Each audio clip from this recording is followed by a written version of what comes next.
Maya Richardson, 32 years old, kneels in front of an abandoned trunk in her grandmother's attic. She's got that kind of beauty that comes from carrying too much history-brown skin, intelligent eyes that have learned to hold pain quietly. Her hands move through old boxes with the careful reverence of someone searching for answers they're not sure they want to find. "What else are you hiding up here, Grandma?" she whispers to the darkness. Her fingers brush against dust-covered leather. Inside the box are photographs, yellowed at the edges, telling stories nobody in her family ever chose to tell. One photograph stops her completely.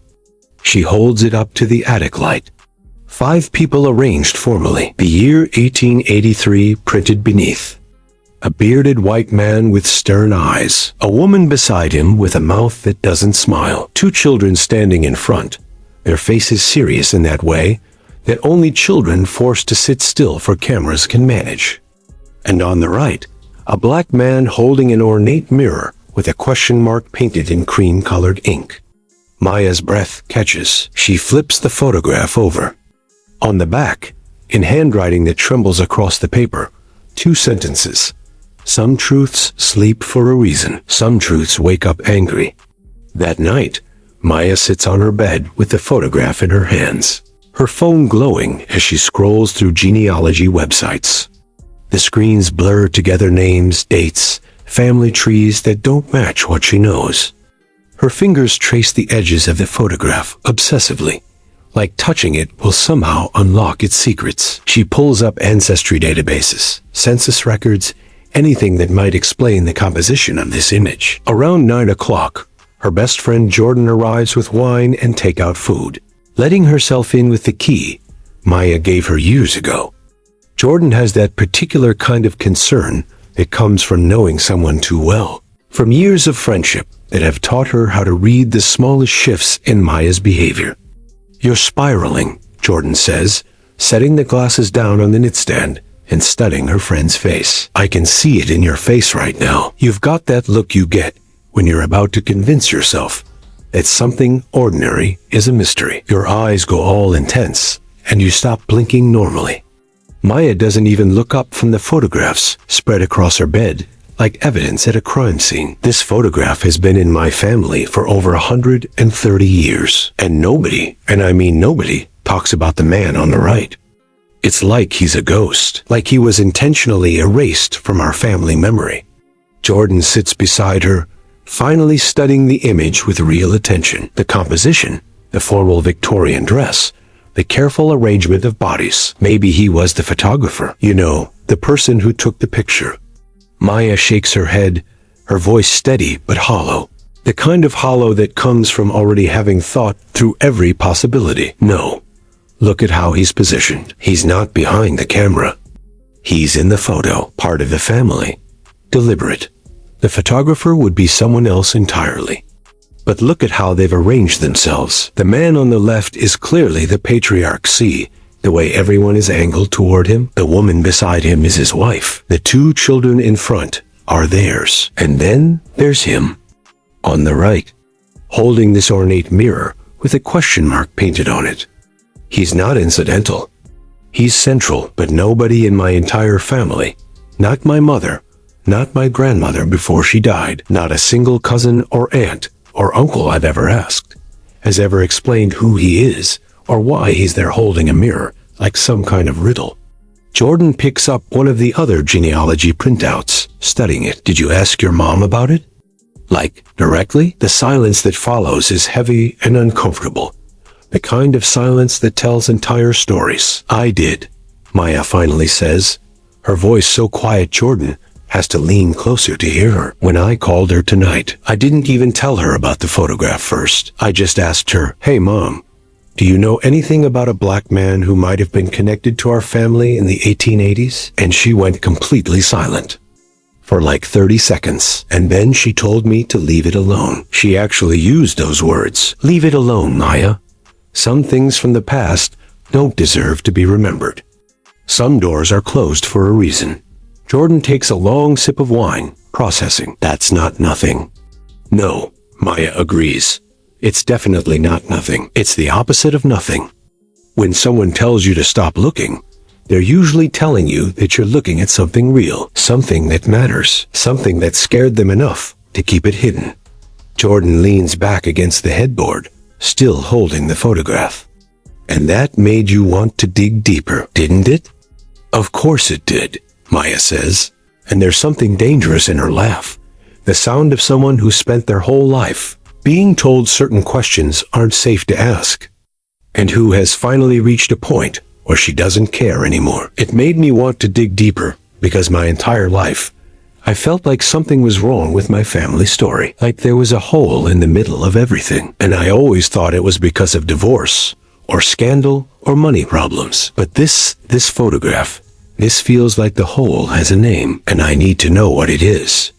She opens her laptop again, this time with more purpose. Look at the mirror itself. It's ornate, expensive. This wasn't a prop. Someone brought that mirror to the photographer's studio intentionally. Someone decided that the message would be better if he was holding something, a mirror with a question mark. That's not random, that's a statement. Jordan watches as Maya dives deeper, pulling up more census records, old newspaper archives, trying every search string she can think of. What if, Jordan says slowly, what if someone was trying to leave a message in that photograph? Like, not to be secretive, but to be honest? What if someone wanted the truth preserved, but they knew they couldn't say it out loud? Maya stops scrolling and looks at her friend. That's exactly what I've been thinking. That's what terrifies me, because if that's true, then someone in my family, someone close to the patriarch, probably made a deliberate choice to include this man in this photograph. To document him. To leave proof. Even if they couldn't claim him. The night deepens around them. They order more wine. Jordan stays because that's what Jordan does. She shows up and stays for the hard conversations. Maya talks about her childhood, about feeling like she never quite belonged in her family, even though she belonged to them. She talks about her mother's anxiety, the way she would change the subject whenever Maya asked about their ancestry. She talks about her grandmother, who died when Maya was 17, and how sometimes she wondered if her grandmother had wanted to tell her something, had almost said something, but then decided against it. By midnight, they've constructed a theory, provisional and fragile, but real. So you think, Jordan says, summarizing, that your family had a secret mixed-race lineage, that this man in the photograph was connected to them somehow, maybe a child, maybe a brother, maybe something else, and that instead of erasing him entirely, someone made sure he was documented. They put him in the family photograph as a kind of silent protest against his erasure. Yes, Maya says, and I think my grandmother knew about it. I think she kept this photograph because she couldn't destroy it, but she also couldn't talk about it, and she died with the secret still burning inside her. Jordan sets down her wine glass. Then you have to find out. You know that, right? You can't unknow this. You can't just put the photograph back in the attic and pretend you never saw it. I know, Maya says quietly. I already know. I'm going to spend however long it takes to figure this out. I already know this is going to change everything. She looks at the photograph one more time, at Samuel's young face, serious and eternal, and completely, painfully invisible. I'm going to find out who you are, she whispers to the photograph. I don't care how long it takes. I'm going to find out your name. The next morning, Maya brings the photograph to her office.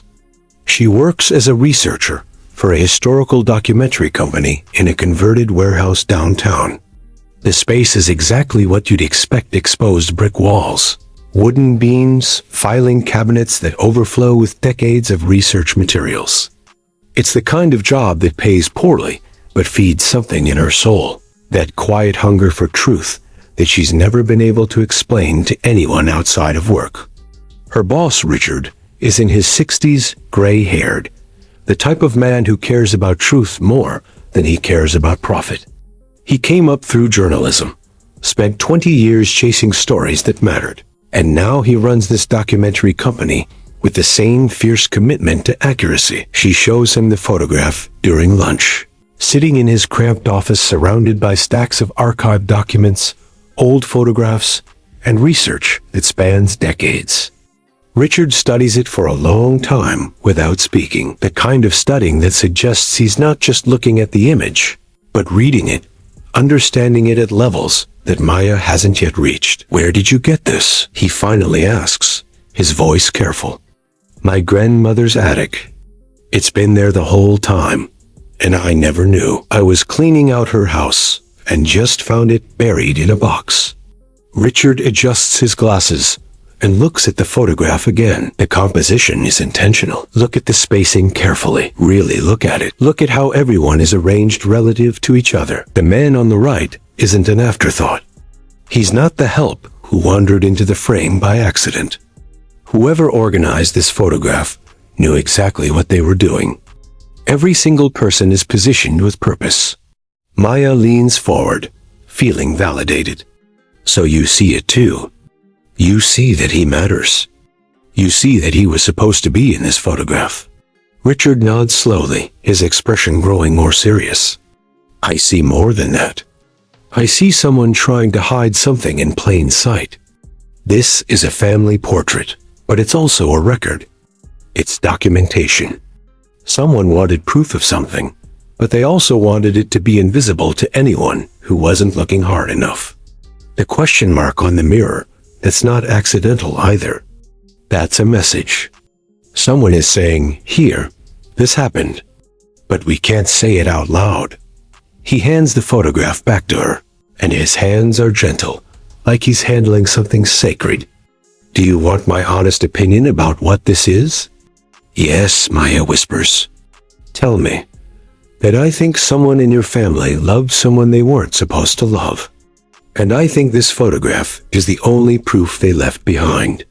I think this is a deliberate act of documentation by someone who understood that the only way to preserve the truth was to hide it in plain sight." Maya takes the photograph from his hands, and it feels heavier now, weighted with significance. She spends the rest of the workday in a daze, unable to focus on her actual projects.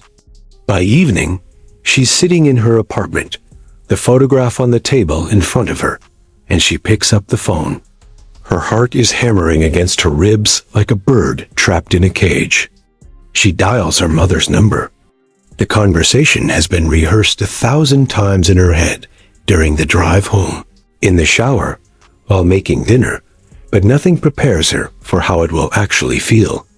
Her mother answers on the third ring, and Maya can hear the television in the background. The sound of her parents' evening routine, her father's low voice, the clink of dishes, the sound of normal, ordinary life, continuing completely unaware of what's about to be disrupted. "Hey, sweetie," her mother says, her voice warm but tired. She's been working late at the hospital where she's a nurse. "Mom, I need to ask you about something. Something important." Her mother's voice changes immediately. That's how mothers work. They can hear the shift in tone that signals this isn't a casual call. "What's wrong? Are you okay?" "I'm fine. I'm physically fine. But I found something at Grandma's house when I was cleaning it out. I found a photograph. It's from 1883. There's a man in it, a black man, and he's positioned with the rest of the family like he belongs there. And I've been researching, and I can't find any record of him anywhere. And nobody ever mentioned him. So I need you to tell me who he is." The line goes quiet. Not the quiet of someone searching their memory, but the quiet of someone choosing whether to speak truth or lie. A choice being made in real time. "Maya, please," her mother finally says, and her voice sounds strange, older, fragile. "Please don't do this." "Don't do what?" "Ask about my own family history." "Mom, he's in the photograph. He's right there. Someone decided he mattered enough to put in the family portrait. Someone wanted him documented." "Yes," her mother says, and the honesty in that single word is more devastating than any lie could be. Because some things, when you pull on them, unravel everything. And I don't know if you're ready for that. I don't know if I'm ready for that.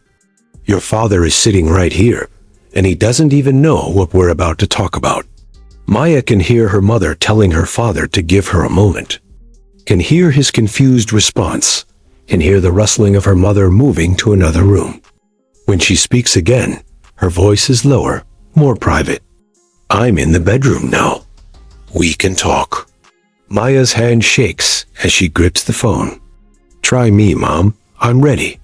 There's a sound on the other end, her mother breathing, struggling with whether to do this, whether to finally break a promise she made decades ago. Your great-great-grandfather on my side wasn't just a railroader, Maya. That's what the family story always said, and everyone repeated it like it was the complete truth. But it wasn't. It was a partial truth. He was a railroad owner, yes, but he was also a man with two families. One that was visible, one that wasn't. One that could walk into the photograph with their heads held high. One that had to be hidden. Maya closes her eyes. The man in the photograph. Yes and no. We don't know his name. Not officially. There's no record of him that I've ever been able to find. And I've looked, Maya. I've looked quietly for years, especially after your grandmother died. My grandmother told me before she died that he was the son of your great-great-grandfather and a woman he loved who wasn't white. She told me that the photograph was taken deliberately, that someone, probably your great-great-grandmother, probably Eleanor, decided that they needed proof, that the truth needed to be documented, even if it could never be spoken. Maya's mother takes a shaky breath. She told me that photograph was proof, that it was taken because someone wanted to make sure the truth survived, even if the people involved didn't. Maya sits in complete silence, trying to process what this means. Her mother continues, her voice barely above a whisper, like she's afraid of being overheard even though they're miles apart. She made me promise never to tell you. She actually made me swear on a Bible. She said it was better if you didn't know, that it would only complicate your life, that you'd face prejudice for it, or confusion, or questions about where you belonged. She said keeping secrets was an act of love, that sometimes protecting people meant letting them believe certain comfortable lies. Her mother's voice breaks slightly. But I see now that I should have told you. I should have trusted you with your own history. I should have understood that you're stronger than I am, braver than I am. You found the photograph on your own. You asked the questions I was too scared to ask. And that tells me you needed to know this, that you had a right to know this. There's a long silence between them, the kind of silence that contains grief and relief and anger and love all at the same time. Who else knows? Maya finally asks. About Samuel? Samuel? Her mother repeats, confused. That's his name. That's what I've been calling him in my head. The man in the photograph. Did your grandmother ever tell you his name? No, her mother says softly. She just called him the boy. She said that your great-great-grandfather Edmund had a son with one of the household staff, a woman named Catherine. It happened before he married Eleanor. And then Eleanor found out, and instead of leaving him or making a scene, she made a deal with him. She would stay. She would be his wife publicly, but he had to acknowledge the child. Not publicly, never publicly, but in that photograph. She insisted on it. She said if there was going to be a secret, there needed to be a record. Because secrets without witnesses get distorted and forgotten and twisted into lies. Maya's mind is reeling. So Eleanor demanded that Samuel be in the photograph. Yes, and your great-great-grandfather agreed because he loved the boy, I think. Or because Eleanor threatened to leave him otherwise. My grandmother wasn't entirely clear on the motivation, but she was clear that the photograph was Eleanor's way of saying, I know this happened. I'm choosing not to destroy my family over it, but I'm also not going to pretend it didn't happen. This boy exists. He matters, and he will be documented, even if nobody ever speaks his name. Maya can hear her mother crying now, trying to hide it but not quite managing. "I've carried this secret for so long," her mother says, "and I hated carrying it. But I also felt like I had to, like my mother had passed me this burden, and I wasn't allowed to put it down. I told myself it would be too painful for you to know. But really, I was just continuing the tradition. I was just continuing the erasure, even while trying to protect you." Maya realizes she's crying too. What was his name? Samuel? Is that what the family called him? "I don't know," her mother says. "My grandmother never said. She just said, the boy who wasn't supposed to exist. And then later, near the end of her life, she said his name was Samuel. She said it like it was a prayer, like she was finally allowing herself to say it out loud. And I realized that by not knowing his real name, by not saying it, I was participating in his erasure too." Maya can't speak. The photograph is on her lap, and suddenly, she understands the question mark. It's not asking, "Who is this man?" It's asking, "Who are we?" The first thing Maya does after hanging up with her mother is sit in silence for 2 hours. She doesn't move. She doesn't cry. She just sits with the photograph and lets the information settle into her bones like sediment. Samuel. His name was Samuel. Samuel Richardson, though she doesn't know if that was the name he was given at birth or the name he chose later, the name he was allowed to claim. By 10 o'clock that night, she's online searching for genealogists who specialize in tracing mixed-race families during the Jim Crow era. She finds David Chun through a recommendation on a genealogy forum. His profile says he's spent 15 years helping families uncover hidden histories, helping descendants of people who were systematically erased from records find proof of their existence. His website has testimonials from people who found siblings they never knew they had, from people who discovered their entire family history was built on a secret. Maya sends him an email at 11:30 at night, knowing it's late, knowing he probably won't respond until morning, but needing to send it anyway. She attaches a photograph of the 1883 portrait and writes, "My grandmother kept a secret for her entire life. My mother kept it for 40 years. And now I'm holding the proof of that secret in my hands. I need to know who this man was. I need to find his real name, his real story. I need to know if he had descendants. I need to know if anyone else carries his blood and has no idea where it comes from." David responds within 3 hours. He's clearly a night owl too, or he's on the other side of the world, or maybe he just couldn't sleep thinking about this photograph either. His response is professional but warm, the tone of someone who has done this work before and understands its emotional weight.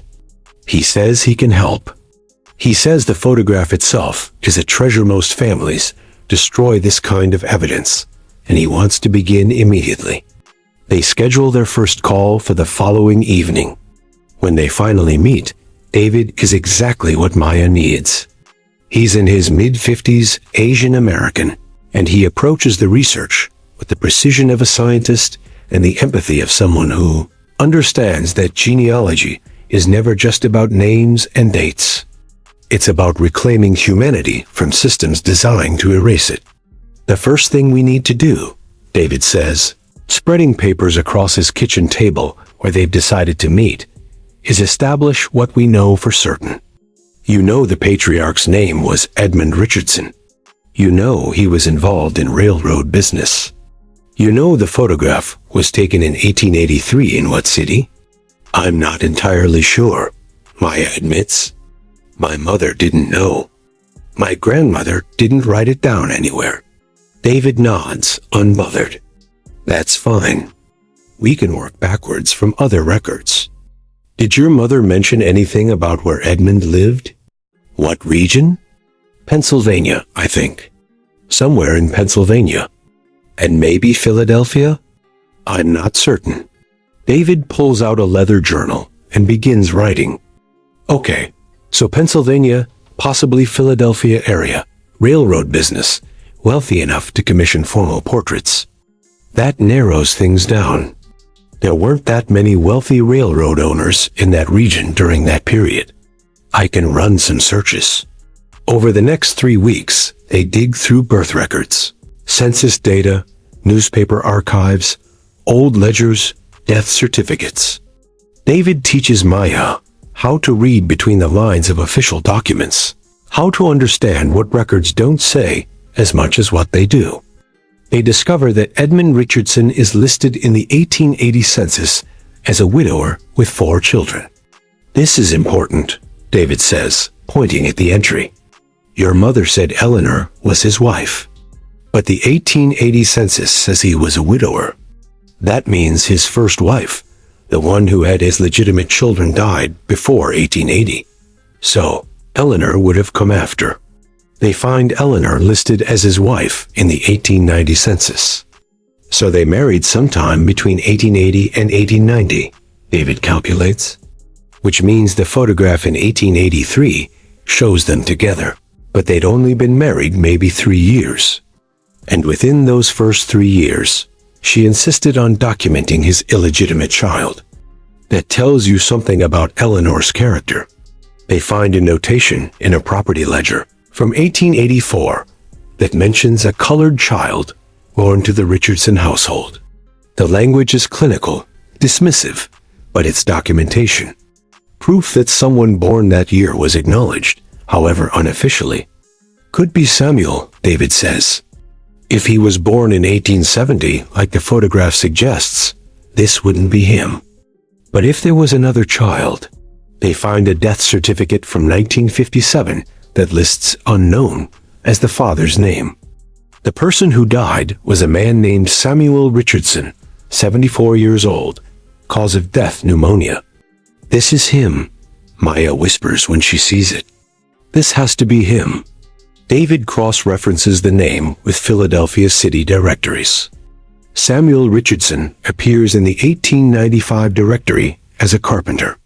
He appears again in 1903, still listed as a carpenter. He appears consistently until 1950, when he disappears from the official records. He was a carpenter, David says softly. For 55 years, he listed his occupation as carpenter.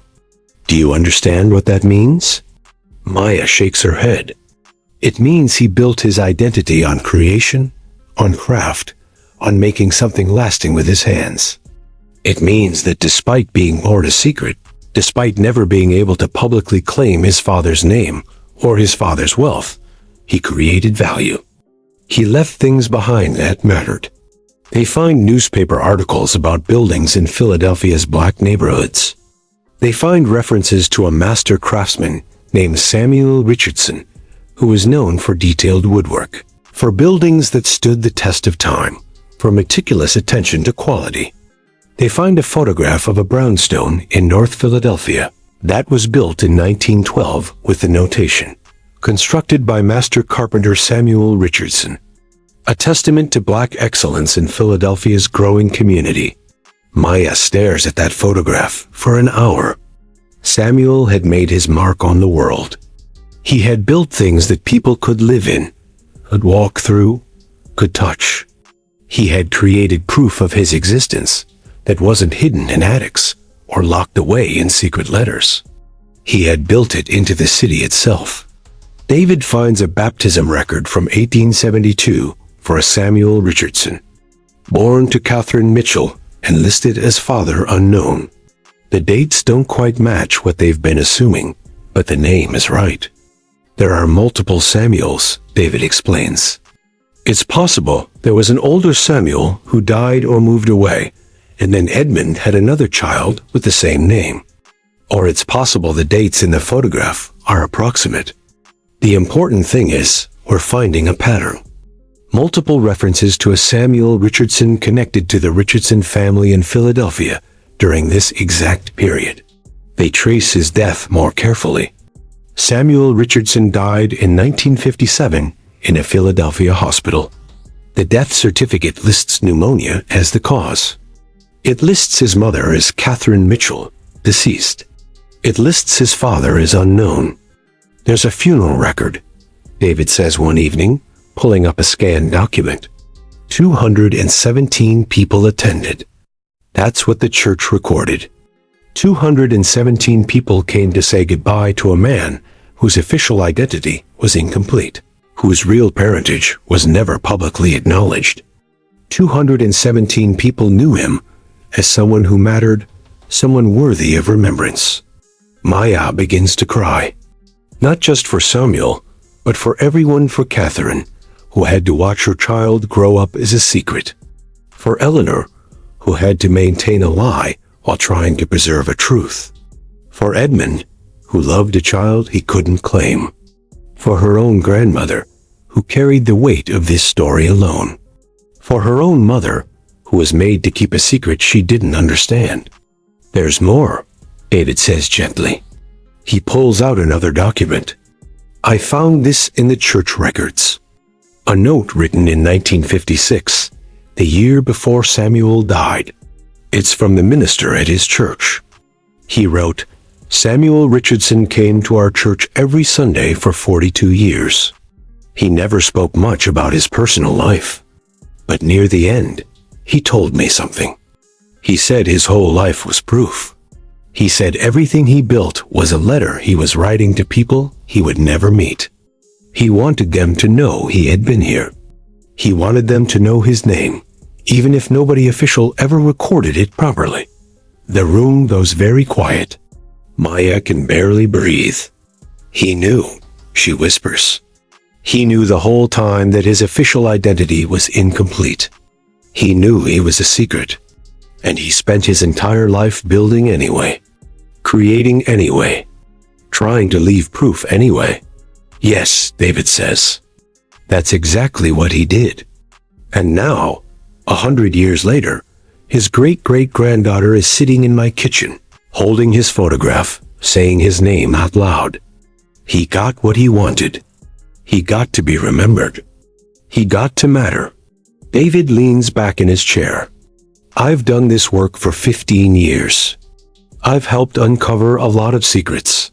But rarely do I find someone like Samuel, someone who understood that they were being erased, and who fought back by creating beauty, by building permanence, by leaving a legacy that nobody could destroy, because it was made of brick and wood and stone.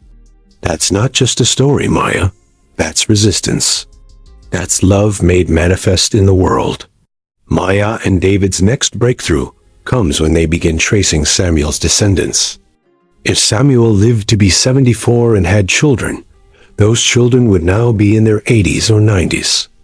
Their children would be in their 60s and 70s. The trail is still warm, David explains. The people who knew Samuel, who heard stories about him, might still be alive. They might still have information that official records don't contain.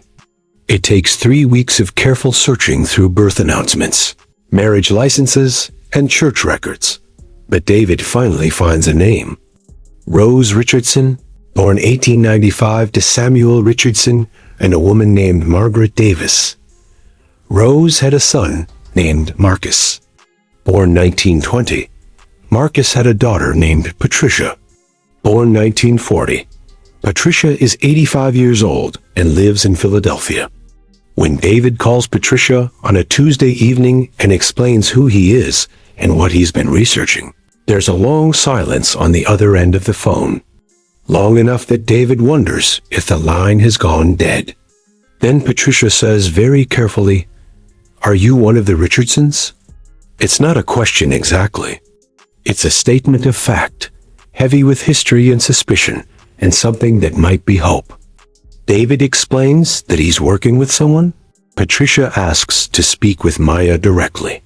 That's how Maya ends up on a video call with a woman she's never met, but whose blood, somehow, is connected to her blood through a man who existed in the space between two families. Patricia is small, with gray hair and intelligent dark eyes that remind Maya painfully of her own grandmother. She's sitting in what looks like a living room filled with photographs. Family photographs arranged on shelves and walls, documented history spread across the space like a prayer. Before you say anything, Patricia says, her voice steady but careful, I need to tell you something. My grandmother used to tell me stories. She used to say that our family came from someone important, someone whose name was stolen. She made me promise to remember the story, even though she said she could never tell me what it really was. She said someone would come looking one day. Someone would want to know. She said when that person came, I should tell them everything. Patricia's eyes filled with tears. She said that my great-grandfather Samuel spent his whole life making sure we would survive the erasure. She said that everything we had, everything we were, came from his determination to create something that couldn't be destroyed. And she made me promise that if anyone ever came asking, I would tell them yes. I would tell them the story. I would finally let it out into the light. Maya can't speak. She's holding the 1883 photograph in her hands during this call. And suddenly, it feels like Samuel is there in the room with them, bridging the gap between two women separated by race and history and circumstance. What was he like? Maya finally asks. Samuel. What was he like as a person? Patricia smiles, and it's a smile that carries the weight of stories passed down through generations. I never met him. He died in 1957, before I was born. But my grandmother, that was Rose, his daughter, she told my mother, and my mother told me. She said Samuel was quiet, that he didn't talk much about his feelings or his past. But she said you could see it in everything he did. You could see his love in the houses he built. You could see his pride in the way he demanded quality in everything he touched. She said he was a man who understood that his existence was an act of rebellion. That simply being alive, simply refusing to disappear, was his way of fighting back. Patricia stands up and walks across her living room, gesturing at the walls. These are all pictures of our family, going back generations. My mother made sure I understood where we came from. She made sure I knew that we came from someone who mattered, even if the official records said differently. She said that Samuel's blood runs through us, and that means we have a responsibility to remember him, to keep him alive in our hearts and our stories, even if the law and society tried to make him disappear. Over the next month, Maya travels to Philadelphia multiple times. Each visit, Patricia shares more stories, more details, more pieces of the puzzle. They sit together in Patricia's living room with tea and old photographs. Patricia shows her pictures of Rose, Samuel's daughter, who had kind eyes and a strong jaw. She shows her pictures of Marcus, Rose's son, who became a teacher in the segregated schools of Philadelphia. She shows her pictures of Patricia's mother, who was a nurse, and Patricia herself as a young woman, and Patricia's children, and Patricia's grandchildren. Look at your face, Patricia says, pointing to a photograph of Maya's mother that Maya has brought. Look at your mother's face, and then look at my mother's face. There's something in the bone structure. There's something in the eyes. We share DNA. You and I, we share history. We share Samuel. Maya studies the photographs, and Patricia is right. There's a resemblance that goes beyond mere coincidence. It's in the way they hold themselves, the intelligence in their eyes, something indefinable but real. I want to tell you about the buildings, Patricia says one evening as they're sitting on her front porch, watching the sun set over Philadelphia. I want to tell you what Samuel built, because I think that's the most important part of the story. She takes Maya on a driving tour the next day. They visit brownstones that Samuel built in the 1920s. They visit community centers where he did the woodwork. They visit churches where his craftsmanship is still visible in the details, the banisters, the ceiling trim, the decorative elements that show a man who refused to do anything halfway. He was known in our community, Patricia explains as they stand in front of a building on Broad Street. Not as a celebrity, not as someone famous, but as someone reliable, someone who cared about quality, someone who understood that he was building homes for his people, and that mattered. He took pride in that. He understood that every house he built was a statement. It was saying, I was here. I did this. This will outlive me. This will prove I existed. They find the city directory entries together. Samuel Richardson, carpenter. The listing appears over and over again, year after year, decade after decade. 57 years, Patricia says, running her finger down the list. 57 years of showing up, of working, of creating. That's not nothing. That's a whole life. That's a legacy. On their final day together, Patricia takes Maya to meet some of her children and grandchildren. They gather in Patricia's house on a Saturday afternoon. A young woman named Destiny, Patricia's granddaughter, who teaches history at a high school in North Philadelphia. Destiny's brother James, who is a contractor, carrying on the family tradition of building things with his hands. Patricia's son Marcus Jr., who is a social worker, helping vulnerable populations, continuing the family tradition of serving the community. As they sit around Patricia's dining room table and eat the meal Patricia has prepared, Maya feels something shift inside her. These are her family. Not biologically in the way the White Richardsons are her family, but emotionally, historically, spiritually. They share Samuel. They share his blood, his determination, his refusal to disappear. They share the story that her own family tried to hide. I want to publish the story, Maya tells Patricia and her family as they're finishing dinner. I want to tell Samuel's story publicly. I want everyone to know who he was and what he did. I want his name to mean something beyond our private conversations. I want the world to know that Samuel Richardson existed and that he mattered. Patricia reaches across the table and takes Maya's hand. That's what he would have wanted, she says. That's what all of them would have wanted. My grandmother Rose would have wanted it. My mother would have wanted it. And Samuel, I think Samuel would have been waiting for someone to finally say his name out loud in a way that the world could hear it. Destiny leans forward. When you publish it, can I use it in my history class? Can I teach my students about Samuel? Can I use his story to help them understand that Black excellence has always existed, even when the official records tried to erase it? Yes, Maya says immediately. Of course. That's exactly what I want. I want every young person who reads Samuel's story to understand that erasure is not the same as non-existence. I want them to understand that their ancestors built beautiful things, did important work, mattered in ways that the system tried to deny. I want Samuel's story to help them understand their own power. That night, before flying back to her own city, Maya sits with Patricia one more time. They're on Patricia's porch, and the city lights are beginning to twinkle below them.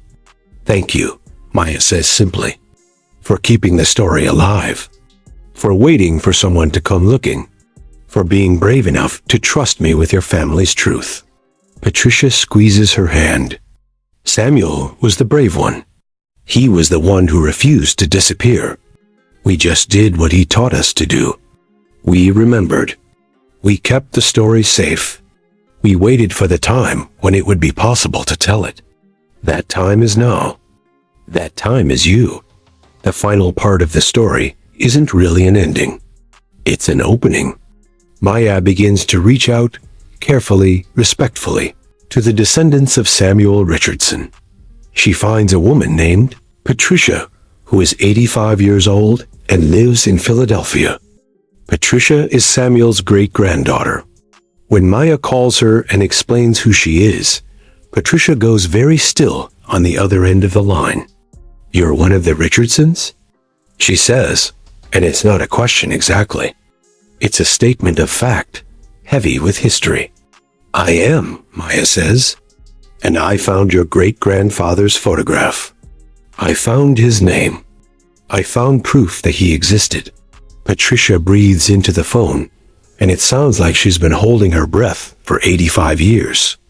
My grandmother used to tell me stories, Patricia says. She used to say that our family came from someone important, someone whose name was stolen.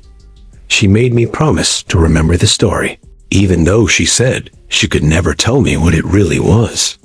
She said someone would come looking one day. Someone would want to know.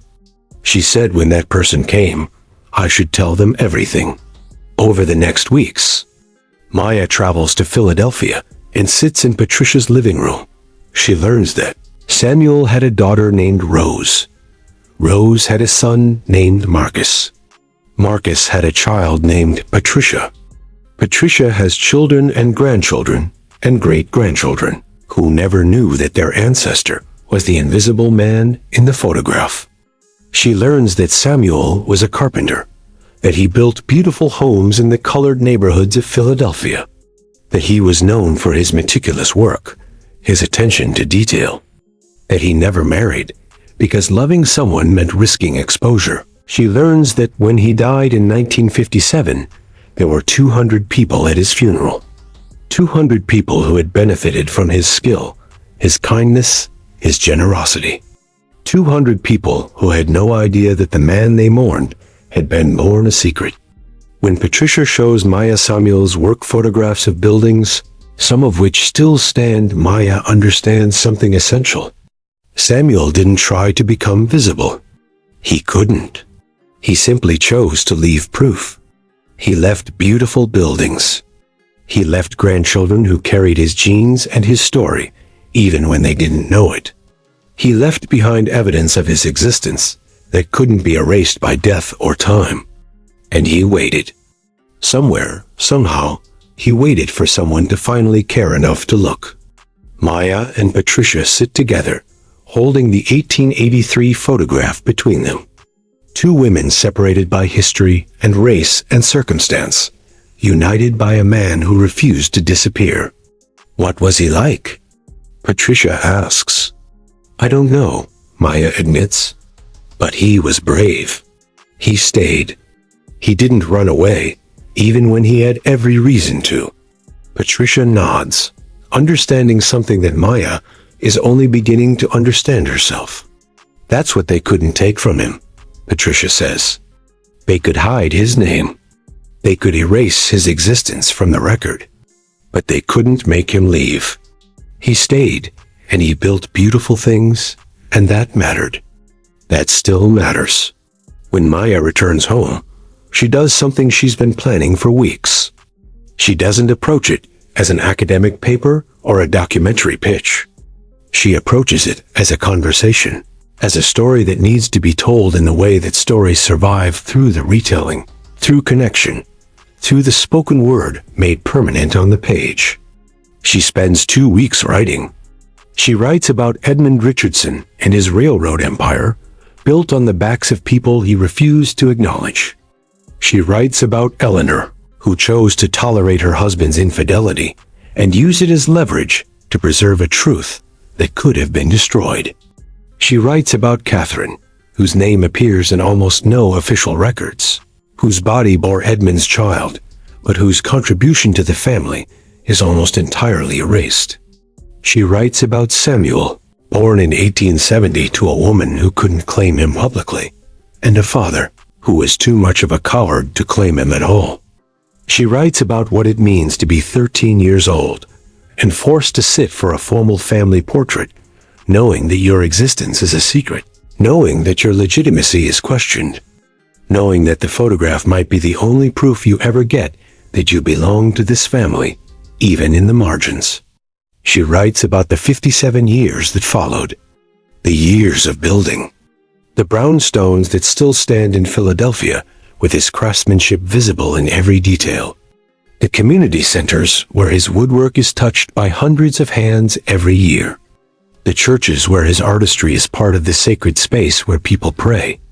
She writes about the 217 people who came to his funeral, who knew him as a person of value and worth, even if the official record said he was nothing.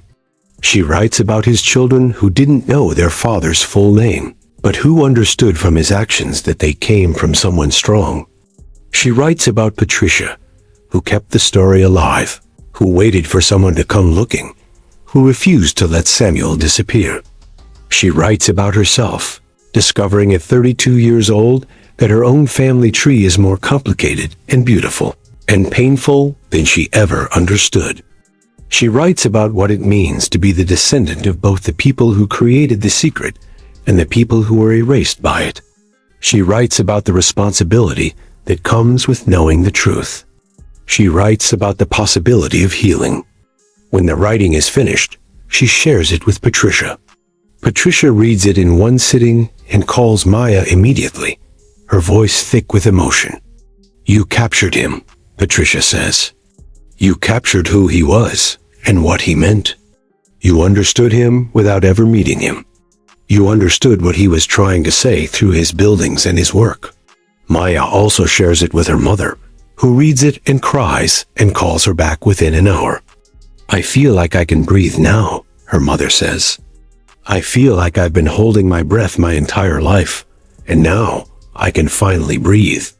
Thank you for doing this. Thank you for caring enough to tell the truth."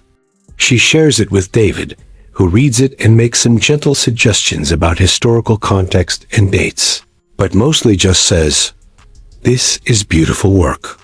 This is the work that genealogy is meant to do, not just trace names and dates, but reclaim the humanity of people that history tried to erase." And then, on a Tuesday morning, Maya publishes it. She doesn't send it to academic journals or documentary production companies. She publishes it on Medium, on her personal blog, on social media. She posts it everywhere, tagging it with hashtags like #FamilyHistory, #BlackExcellence, #HiddenStories, #Jim Crow Era, #MixedRaceFamily. She writes a simple introduction. "This is the story of my family. This is a story I should have known my entire life. This is a story that my ancestors waited for me to tell. Samuel Richardson, we finally said your name out loud. Within the first 24 hours, the post has been shared over 3,000 times. Within 48 hours, that number has tripled." Historians reach out with their own research on mixed-race families during the Gilded Age and Jim Crow era. They offer context and additional documentation. Genealogists reach out to share their own stories of uncovering hidden relatives, of finding the invisible people in their family trees. Teachers reach out asking if they can use the story in their classrooms. Librarians reach out asking if they can archive it. But more than anything, other families reach out. Families who are sitting on their own secrets. Families who have their own hidden photographs with their own question marks. Families who understand what it means to carry the weight of the untold story. A woman named Susan reaches out and says, "My grandmother is half black, and she spent her entire life passing as white. She's 92 years old now, and her story made her finally ready to tell her family the truth. She called me this morning, and she told me everything. And now I'm sitting here crying, because I finally understand my own identity. I finally understand where part of me comes from." A man named Robert reaches out and says, "My great-grandfather was born enslaved and then became a successful businessman. But he's been erased from our family history because my grandparents were ashamed of where we came from. Your story gave me the courage to dig deeper into our past. I'm hiring a genealogist next month. Thank you." A woman named Angela reaches out and says, "I'm writing a dissertation about mixed-race families during the early 20th century. And your story is exactly the kind of primary source evidence that I've been looking for. Would you be willing to work with me? Would you allow me to use Samuel's story as a case study?" A museum in Philadelphia reaches out and asks if they can display the 1883 photograph alongside a documentary about mixed race. Families in the Gilded Age and the people who built Philadelphia's architectural legacy. Patricia's children and grandchildren reach out to Maya privately. They share their own photographs and stories. They talk about how seeing their great-great-grandfather's story validated online, recognized publicly, made them feel seen in a way they never have before. Patricia's daughter writes, "Growing up, I always felt like there was something missing from our family story. I always felt like there was a hole that nobody would talk about. Now I understand that hole was the shape of Samuel. And now that I know his name and his story, I feel complete. I feel like our family is complete." Her mother calls with updates about extended family members who have been reading the story online. Your Aunt Catherine, the one you've never really gotten to know, she read the story and she cried for 2 hours. She's telling everyone at her church about it. She says that knowing we came from someone who refused to disappear has changed how she sees herself. She says she's going to be braver now. She's going to stop apologizing for taking up space. Some family members are angry. Some are defensive. Some feel exposed, like their private family business has been aired publicly in a way that's uncomfortable. Some send emails saying things like, "This was personal. This should have stayed private. You had no right." But most are grateful. Most understand that the story was never meant to stay private. Most understand that secrets kept us trapped. Most understand that silence was the mechanism of erasure. Maya receives one email that hits her harder than all the others. It's from a woman named Margaret in Atlanta. Margaret writes, "I read your story about Samuel Richardson, and I need to tell you something. Samuel Richardson was my great-grandfather. But there's a part of the story that nobody in my family has ever been able to explain.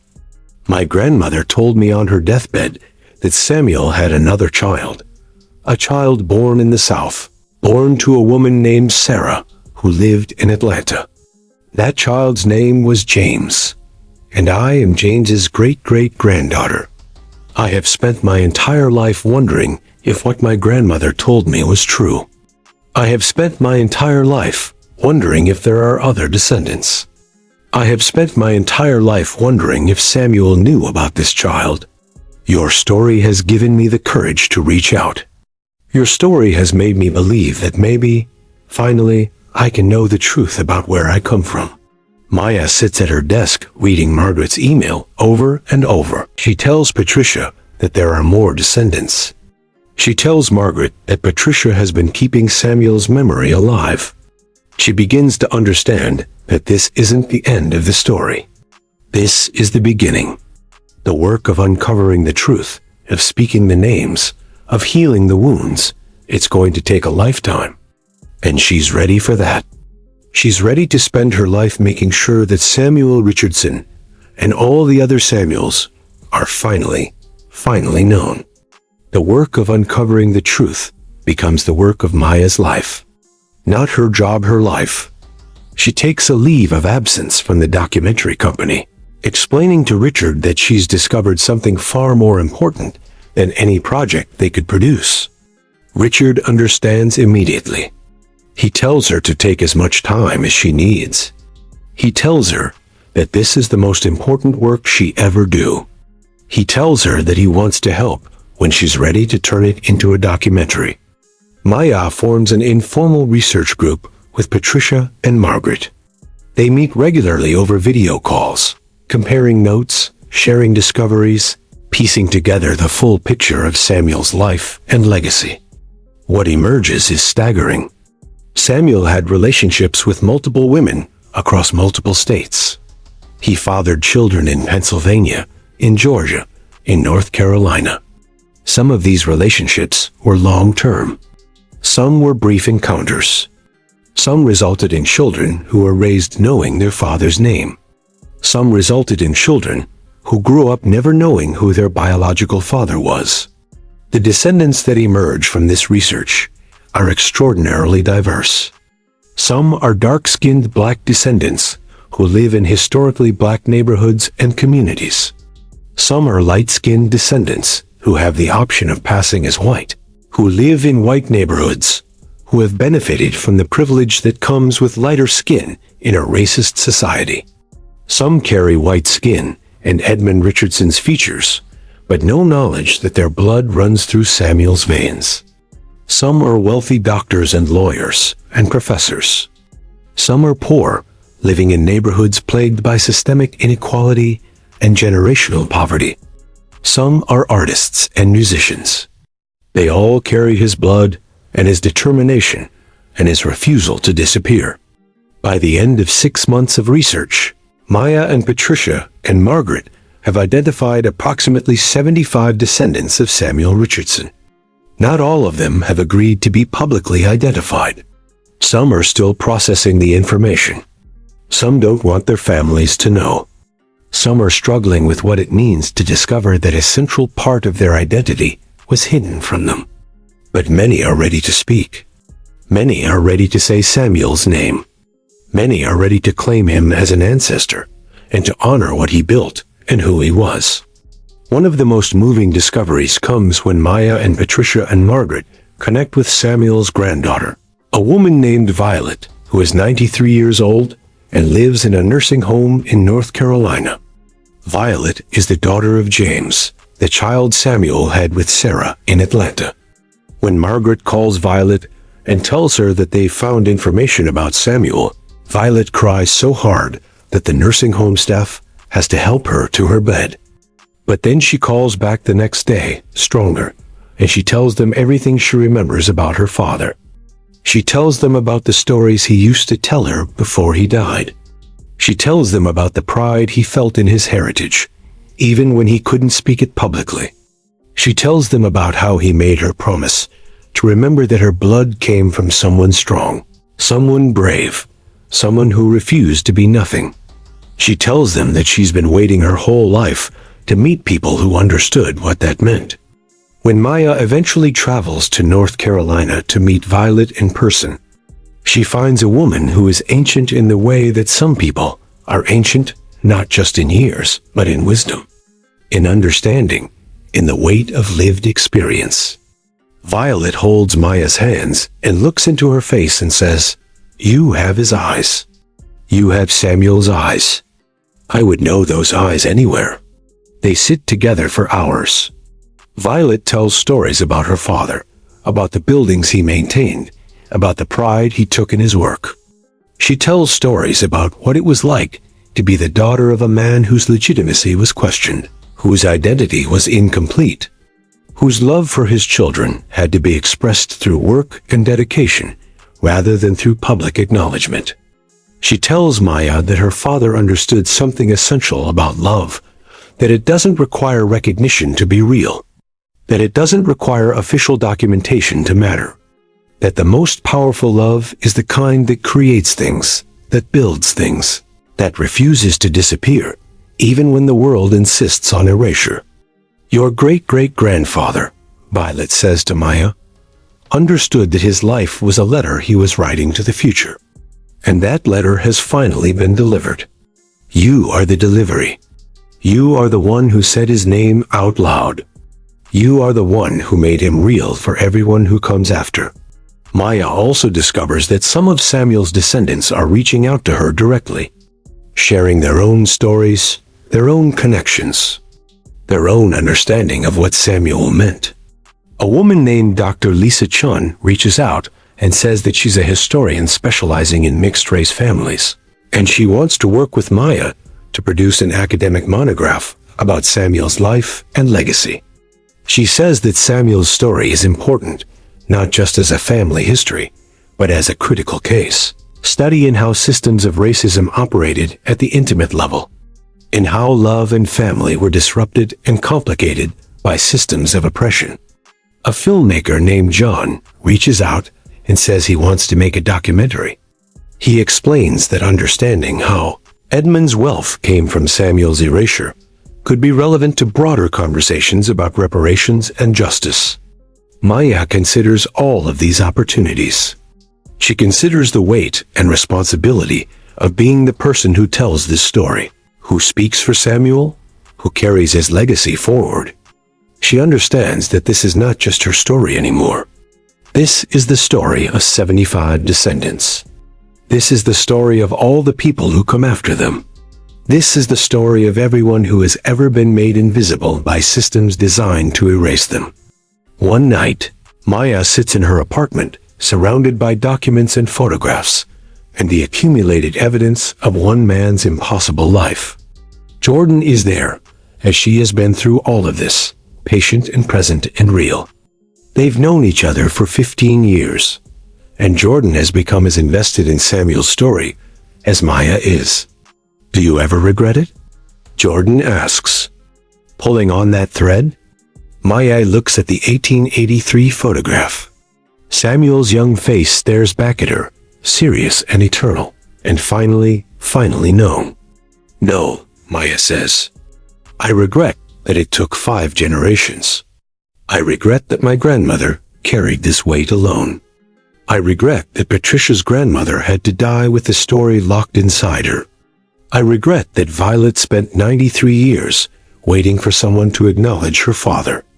I regret all the time that was lost, all the years of silence, all the pain that could have been prevented if someone had just been brave enough to speak the truth earlier. She pauses, and her voice becomes stronger. But I don't regret knowing now. I don't regret saying his name. I don't regret building this community of descendants and researchers and people who finally understand what Samuel meant. I regret the system that made secrecy necessary, but I don't regret the journey that led me here. The photograph of the 5 people sits on Maya's wall now in a simple, beautiful frame. Beside it, she's hung a photograph of Patricia and her family. Beside that, a photograph of Margaret and her family. Beside that, a photograph of Violet holding Maya's hand.